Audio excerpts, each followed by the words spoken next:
Gurraacha warra kuushii. Eebba kee dhangalaasii tufa kee natti biifi na baruu yoo barbaaddeef maqaan kiyya ansiifi. Gurraacha warra kuushii dhalataa hidda mootii kan eenyuti yoo jetteef ansiif ka Oromooti. Ta'ee wajjin dhalate artiin amaloota isaa Oromiyaa bal'oo tanaa qe'een dhaloota isaa. Warra isaaniittu jabaa jabooma saniif cimaa kan Oromootaa ta'uu fuulli isaatu ni hima. Ardii bal'oo tanarraa ardaan lafa dheedaati gudeelcharraan dhalanne an ilma gudeedaati.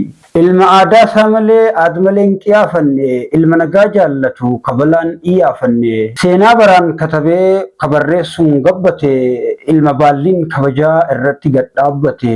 Si cabsuuf fedhiin qabu cimee si cimsuuf malee of dhaaduuf dantaan qabu xinnoo of ibsuuf malee. Hunda nyaachuun jaalladha garbuus tahee qamadii hojjechuun aadaatiyya baacoos tahee komedii. Komedii kan koo kanaan awwaa hedduun qaradha osoo baacaa kolfinuu asumaan waa baradha.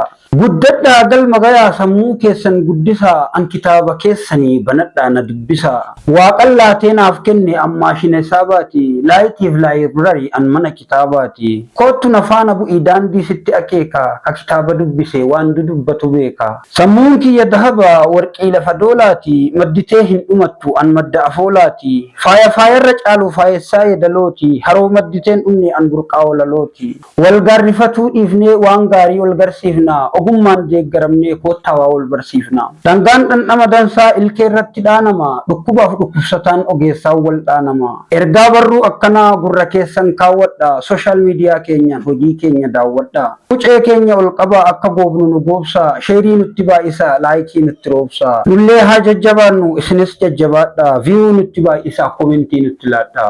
Galatooma Biiftuu Faawundeeshin Intarteeyimenti.